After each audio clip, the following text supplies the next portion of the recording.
Hi, it's Heather Fiore from Free State Nutrition. So, if I had $1 for every time somebody said to me, just tell me what to eat, I don't think I would even have to work anymore. It's a matter of having sort of black and white thinking, and I think we all do it in different capacities, but it's very appealing to think that way, right? Like, good food, bad food, just lay it out for me. Just tell me what to do. I'll do it. Just keeps things simple, right? Then you know where you stand. You know what to do. But we also know that doesn't work, right?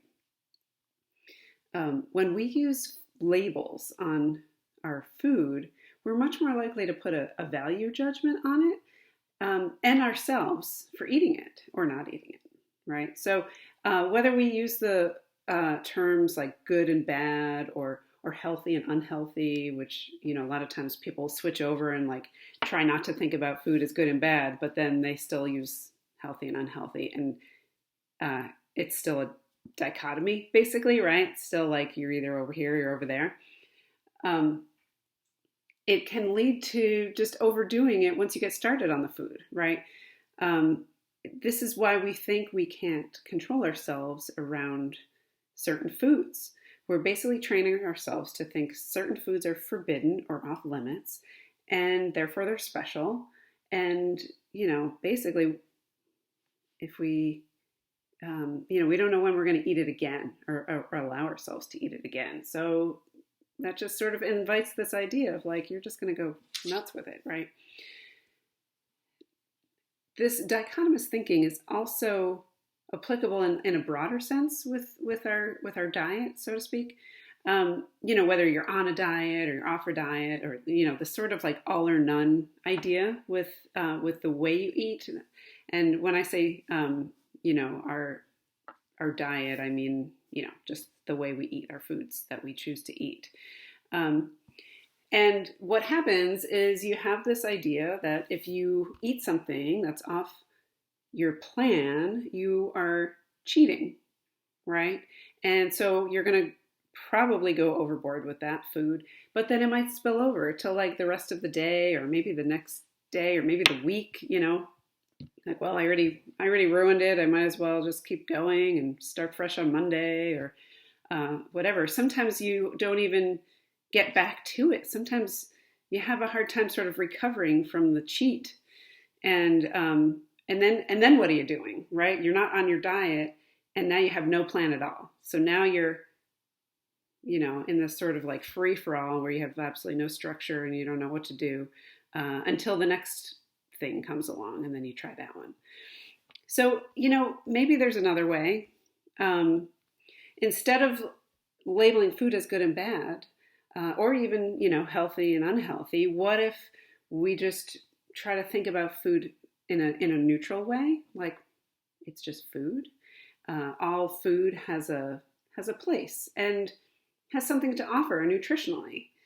You might have to think about it to figure out what it is, but it probably does. Unless it's, I don't even know what water is really the only thing. It doesn't have any like nutrients, and even you can even buy water with nutrients in it. So that's not even it. So everything has a place. What about instead of trying to follow rigid rules that we know we're not going to be able to follow or stick with for very long?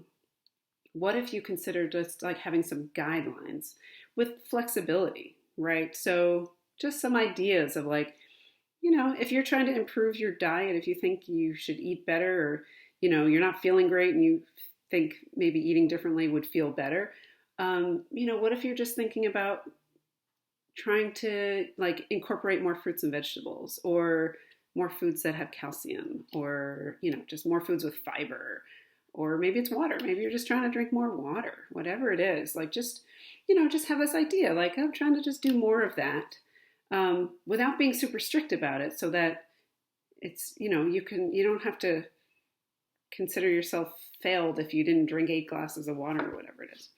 Right. So you want to remind yourself that all foods can fit and nothing is off limits.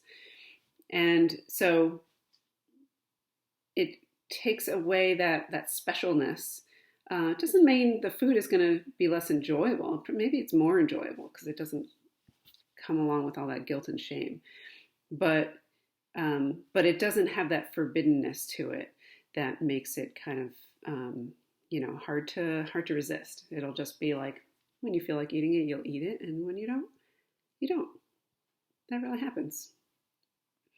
And then if you sometimes overeat or just go past full and you're not physically comfortable and like wish you hadn't done that, you don't need to beat yourself up about that. That it turns out that's not actually super helpful to just like make yourself feel bad about doing something like that. What if you just observe yourself neutrally and just see what could have happened, what could have gone differently? How could I have had a different result?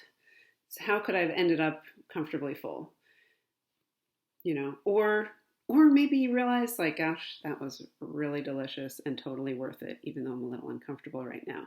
If you're not all like mixed up in your head about, this guilt and shame and all that stuff that's happening, you can sort it out. You can just sort of figure out like being intentional about what you want to do, how much you want to eat, whether you want to go past full or not, and you get there on purpose instead of ending up there wondering what happened. If any of this is feeling really unmanageable or like hard to do on your own, uh, then it might be time to talk with someone, with a professional about it. It's certainly something I can do to help, but some people find having a therapist is they can't exactly talk about food the same way, but they can talk about your relationship to food, the emotional attachment you have. They can understand that part. So I do encourage you to reach out to somebody if you feel like you need some help with any of this stuff. But if not, maybe you can just give it a try. Let me know how it goes. All right. Thanks for watching.